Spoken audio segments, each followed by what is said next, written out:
Good morning children. మనము 10వ తరగతి పాఠ్యపుస్తకంలోని గోలకొండ పట్టణం పాఠము మొదటి భాగంలో కొంతవరకు చెప్పుకున్నాము. గోలకొండ పట్టణం గురించి, ఆ నగరాన్ని పాలించిన రాజుల గురించి, గోలకొండ నగరాన్ని వాళ్ళు ఎలా అభివృద్ధి చేశారు అనే విషయాల గురించి చెప్పుకున్నాము. గోల్కొండ పట్టణంలోని తోటల గురించి, అందులో ఉన్న భవనాల గురించి మొదలైన వాటి గురించి చెప్పుకున్నాము. ఈరోజు రెండవ భాగంలో మిగిలిన పాఠం చెప్పుకుందాము. హైదరాబాద్ నగరము నిర్మాణమై క్రమాభివృద్ధి చెందుతూ ఉంది. గోల్కొండ ప్రాధాన్యం తగ్గింది. అంటే గోల్కొండ లోపల తక్కువ మంది, ఒక 2 లక్షల జనాభా ఉంది అని చెప్పుకున్నాం మనము. అయితే ఆ 2 లక్షల జనాభా తర్వాత కాలంలో పెరుగుతుంది కదా. అలా పెరిగినప్పుడు గోల్కొండ లోపల ఇండ్లు కట్టుకోవడానికి, ఇంకా అభివృద్ధి చెందడానికి సరిపోవట్లేదు. కాబట్టి గోల్కొండ వెలుపల హైదరాబాద్ నగరం బాగా డెవలప్ అయింది. అందుకే గోల్కొండలోని వ్యాపారం చేసే వాళ్ళు, సర్దారులు మొదలైన వాళ్ళందరూ, సామాన్య జనం కూడా గోల్కొండ వదిలి హైదరాబాద్ లో ఉంటున్నారు. హైదరాబాద్ లో దొరికిన రికార్డులను బట్టి ఒక చరిత్రకారుడు ఊహించాడు. ఏమని అంటే, గోల్కొండ పట్టణంలో సుమారుగా 40,000 ఇండ్లు ఉండేవట. 2 లక్షల మంది ప్రజలు నివసించుచుండేవాళ్ళు అని లెక్క తేల్చినాడు. ఈ ప్రజల సౌకర్యం కోసం మహమ్మద్ కులీ కుతుబ్ షా 78 లక్షల హోనులు ఖర్చు పెట్టినాడట. పట్టణంలోని జనానికి తాగే నీళ్ల కోసం మంచి ఏర్పాట్లు చేయబడ్డాయి. దుర్గానికి కొంత దూరంలో ఎత్తైన ప్రదేశంలో దుర్గా తటాకం నిర్మించబడింది.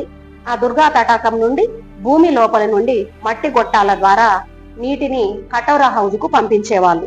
కటోరా హౌజ్ నుండి ఆ నీరు మట్టి గొట్టాల ద్వారా పట్టణంలోని మిగిలిన ప్రాంతాలకు సప్లై చేసేవాళ్ళు. నీటిని నిల్వ చేయుటకు చిన్న చిన్న హౌజులు నిర్మించారు ఆ మొహల్లాలలో. అలా నిర్మించిన హౌజుల నుండి ప్రజలు మంచినీళ్లు తాగడానికి పట్టుకునే వాళ్ళు. కొంతమంది అధికారుల కోసం మాత్రం కొన్ని ఈ నీటి హౌజులు సెపరేట్ గా నిర్మించబడి ఉన్నాయి. రాజుగారి భవనాన్ని చేరాలి అంటే 12 దర్వాజాలు దాటవలసి ఉండేదట. ఉమ్రావుల యొక్క, పెద్ద అధికారుల యొక్క మందిరములన్నీ లోపలి కోటలో ఉండేవి. గొప్పవారికి గోల్కొండ యందు, బాగా నగరం యందు కూడా ఇండ్లు ఉండేవి. పట్టణంలోని బజార్లలో చిల్లర వస్తువులు, తినుబండారాలు, విలాస వస్తువులు, నగలు, నాణెములు మొదలైనవన్నీ అమ్మబడేవి. గోల్కొండ పట్టణంలో వ్యాపారవేత్తలు విదేశాలతో వ్యాపారం చేసేవాళ్ళు. వాళ్ళు కుబేరునితో సమానమైన సంపద కలిగి ఉండేవాళ్ళట. అప్పుడు గోల్కొండ నగరంలో దొరకని వస్తువే లేదు. వజ్రాలకు గోల్కొండ పుట్టినిల్లే కదా, అది మనకు తెలుసు.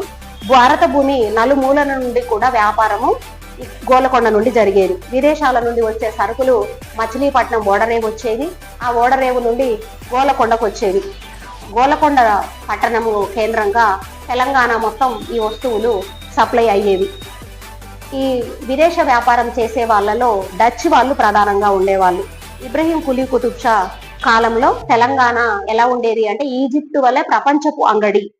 ఈజిప్టు ఎలా ప్రపంచం మొత్తానికి అంగడో, ఈ తెలంగాణలో, భారతదేశంలో గోల్కొండ అంత గొప్ప పట్టణంగా వెలిసింది. ఇంకా తుర్కిస్తాన్, అరేబియా, పారసీకం దేశాల నుండి కూడా వ్యాపారస్తులు వస్తూ ఉండేవాళ్ళు.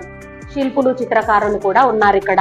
పట్టణంలోనికి సరుకంతా కూడా బంజారా దర్వాజా నుండి వచ్చేది. ఈ దర్వాజాకు ఆ పేరు ఎందుకు వచ్చిందంటే, లంబాడీలు ఈ దర్వాజా నుండి ఉప్పు, ధాన్యము మొదలైనవి తేవడం వలన ఈ దర్వాజా పేరే బంజారా దర్వాజా అని అయ్యింది. బియ్యము, జొన్నలు, గోధుమలు, చందనము, సీసము, తగరము, గాజు సామాన్లు, సుగంధ ద్రవ్యాలు మొదలైనవన్నీ దిగుమతి అయ్యేవి. కొన్ని వస్తువుల ధరలు ఇక్కడ ఒక పట్టిక రూపంలో ఇచ్చారు, చూద్దాం. అది గోధుమలు, పుట్టి అంటే 40 కుండలు, ఒక కుండకు 20 సేర్లు. ఆ పుట్టికి 4 హోనులు ఉండేదంట. హోను అంటే బంగారు నాణ్యం, ఆనాడు చలామణిలో ఉన్నవి బంగారు నాణాలు. బియ్యము పుట్టికి 1.5 హోనులు, మిరియాలు ఒక పుట్టికి 25 హోనులు, చందనపు చెక్క పుట్టికి 12 హోనులు, సీసము ఒక పుట్టికి 12 హోనులు, తగరము పుట్టికి 80 హోనులు, లవంగాలు 40 సేర్ల మనుమునకు 10 హోనులు, వెన్న 12 సేర్ల మనుమునకు 10 పనములు, పట్టు నూలు మనుము ఒకటికి 45 హోనులు, కస్తూరి సేరుకి 12 హోనులు, పచ్చకర్పూరము సేరుకి 20 హోనులు, ఎద్దు ఒక్కటికి 2 హోనులు, మేక 1, 2 పనములు, కోళ్ళు 60 కోళ్ళకి 1 హోను, 80 గుడ్లకి ఒక పనం. ఈ విధంగా ఆనాటి ధరలు ఉండేవి. ఇవి 300 సంవత్సరాల కింద ధరలు. హోను అంటే బంగారు నాణెము. దీన్ని పెగోడా అని కూడా అంటారు. ఒక్కొక్క హోను ఆనాటి 4 రూపాయల విలువకు సమానంగా ఉండేది. పనము అంటే హోనులో 16వ భాగం. పెగోడాలలో అర్ధ పెగోడా, పావు పెగోడా కూడా ఉండేది. ఇవి కాక పైసలు, గవ్వలు అమ్మకం, కొనుగోలులలో ఉపయోగించేవాళ్ళు. పైఠాన్ వస్త్రాలు, బందరు కలంకారీ చీరలు ఎక్కువగా అమ్ముడయ్యేవి. రంగుల కర్మాగారం డచ్చి వాళ్ళు నడిపేవాళ్ళు. ఉన్ని పరిశ్రమ, ఇనుప పరిశ్రమ బాగా ఉంది. ఆ ఇనుప పరిశ్రమలలోనే ఆయుధాలు, ఫిరంగులు తయారు చేసేవాళ్ళు.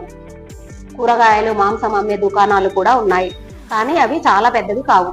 కోట వెలుపల పెద్ద మార్కెట్లు, అంటే గోల్కొండ కోట లోపల చిన్న దుకాణాలు ఉండేవి.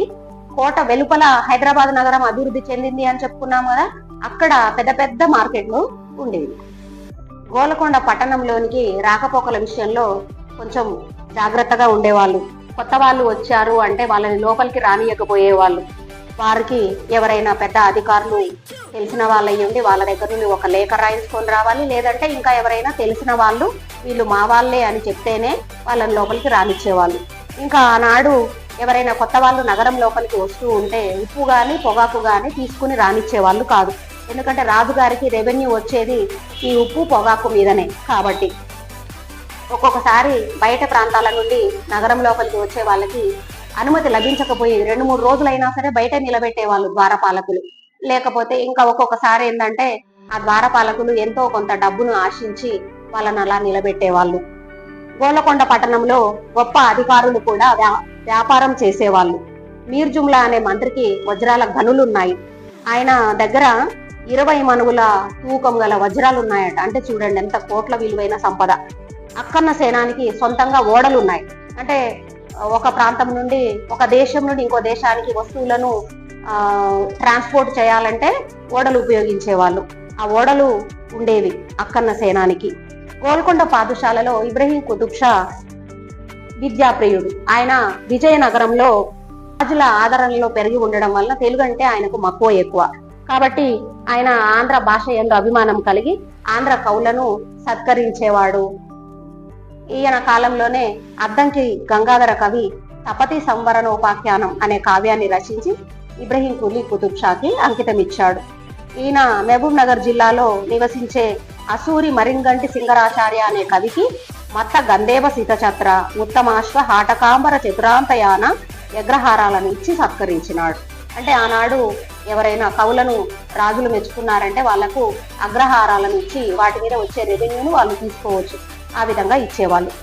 ఇబ్రహీం కుతుబ్ షా సేనాని అయిన ఆమీర్ ఖాన్ మొట్టమొదటి అసతెనుగు కావ్యమైన యయాతి చరిత్ర కావ్యాన్ని అంకితం తీసుకున్నాడు. పొన్నిగంటి తెలగనను ఆయన సత్కరించాడు. యయాతి చరిత్ర రాసింది పొన్నిగంటి తెలగన. 7వ పాదుషా అయిన అబ్దుల్లా పాదుషా బ్రాహ్మణ భక్తి కలవాడు. తన చుట్టూ ఎల్లప్పుడూ బ్రాహ్మణులు ఉండేవాళ్ళు. ఆ బ్రాహ్మణుల సలహా ప్రకారం రాజు నడుచుకునేవాడు.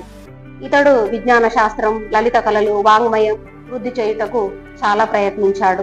అందుకే ఆయన బ్రాహ్మణ భక్తి కలవాడు కాబట్టి దేశ విదేశాల్లోని బ్రాహ్మణులు ఆయన దగ్గరికి వచ్చేవాళ్ళు. లోపల కోటలో ఉత్తర భాగంలో జింకల వనం ఉండేది. ఈ జింకలను ఎవరు కొట్టకూడదు, వాటిని హింసించకూడదు, చంపకూడదు. ఇది రాజు ఆజ్ఞ. పట్టణంలో ద్రాక్ష తోటలు ఉండేవి. ద్రాక్ష మనకు జనవరి, ఫిబ్రవరి, మార్చి, ఏప్రిల్లో వస్తాయి. వాటిని ఆ ద్రాక్షల నుండి సారా తీసి ప్రజలు దాన్ని తాగేవాళ్ళు. ఈ గోల్కొండ ప్రజల్లో తాటి కళ్ళు ఇష్టం పడేవాళ్ళు. గోల్కొండ పట్టణంలో 1589 ప్రాంతంలో మహమ్మారి పీడ వచ్చింది. ఆ రోగం వల్ల చాలా మంది చనిపోయారు. అప్పుడు కొందరు సాధువులు పీర్ల పంజాలు, తాబూతులు పట్టుకొని భజనలతో ఊరేగింపులు చేశారు.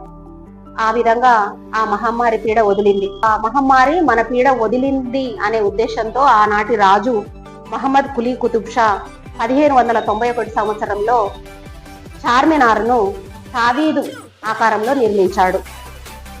ఉమ్రావులు బజార్ల యందు పోవటం చాలా వైభవంగా ఉండేది. ఒక ఉమ్రావు వెళ్తూ ఉంటే 1-2 ఏనుగులు ముందు వెళ్తూ ఉండేవి.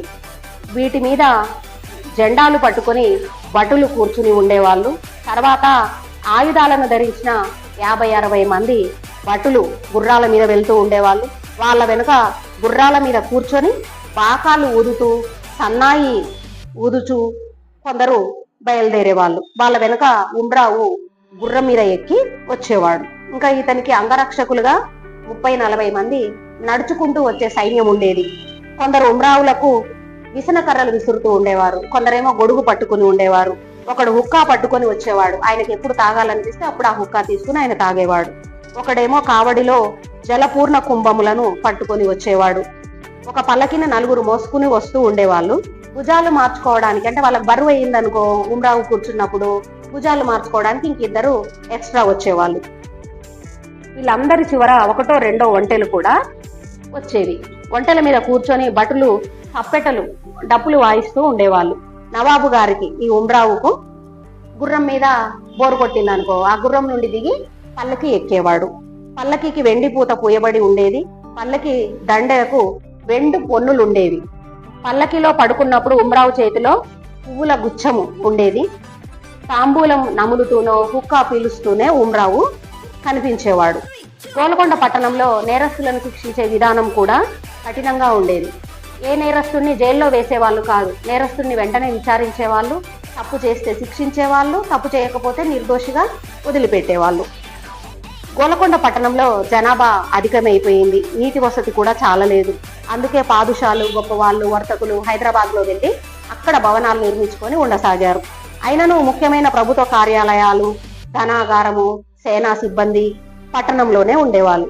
యుద్ధ సమయం వచ్చినప్పుడు ఆ సమయంలో రక్షణ కోసం రాజులు, రాణులు, గొప్పవాళ్ళు అందరూ కూడా గోల్కొండ దుర్గము అభేద్యమైనది కదా, ఎవరు కూడా లోపలికి వెళ్ళలేరు కదా, 3 కోటల లోపల ఉంటుంది కదా గోల్కొండ దుర్గం, రాజులు రాణులు ఉండే ప్రదేశం. కాబట్టి అక్కడికి వెళ్ళి ఉండేవాళ్ళు యుద్ధం వచ్చినప్పుడు. గోల్కొండ నుండి హైదరాబాద్ రాజధానిగా ఎప్పుడు మార్చబడిందో సరిగ్గా తెలియట్లేదు. 16వ శతాబ్దం చివరికి ఇది జరిగి ఉండవచ్చు అని చరిత్రకారులు భావిస్తున్నారు. గోల్కొండ పట్టణంలోని పురుషులు, స్త్రీలు కూడా చక్కగా ఒడ్డు పొడుగు ఉండి ఆజానుబాహులుగా ఉండేవాళ్ళు, చాలా అందంగా ఉండేవాళ్ళు. ఉమ్రావులు, సేనానులు గంభీరమైన అందమైన ఆకారాన్ని కలిగి ఆకట్టుకునేలాగా ఉండేవాళ్ళు. ఉమ్రావులు మితి లేని, అంటే పరిమితి లేని భాగ్యం కలిగిన వాళ్ళు. రాజు మొదలుకొని బీదల వరకు కూడా ఆటపాటలతో వినోదించే వాళ్ళు, భోగ లాలసులై ఉండేవాళ్ళు, చక్కగా జీవితాన్ని సుఖంగా ఉండేవాళ్ళు. 250 సంవత్సరాలు సకల సంపద వైభవాలతో విరజిల్లిన ఈ గోల్కొండ పట్టణం 1687వ సంవత్సరంలో ఔరంగజేబు చక్రవర్తి మోసంగా జయించి సర్వనాశనం గావించబడింది. అంతటితో గోల్కొండ పట్టణం అందచందాలు, వైభవము దాని ఇవి సమాప్తమైపోయింది. ఈ విధంగా మనము గోల్కొండ పట్టణము పూర్తి పాఠము పూర్తి చేసుకున్నాము. తర్వాతి వీడియోలలో మనము ప్రశ్న జవాబులు, పదజాలము, వ్యాకరణాంశాలు చెప్పుకుందాము. ఈ ఛానల్ని సబ్స్క్రైబ్ చేసుకోండి, షేర్ చేయండి, లైక్ చేయండి, మీ స్నేహితులకు కూడా చెప్పండి. Thank you for watching.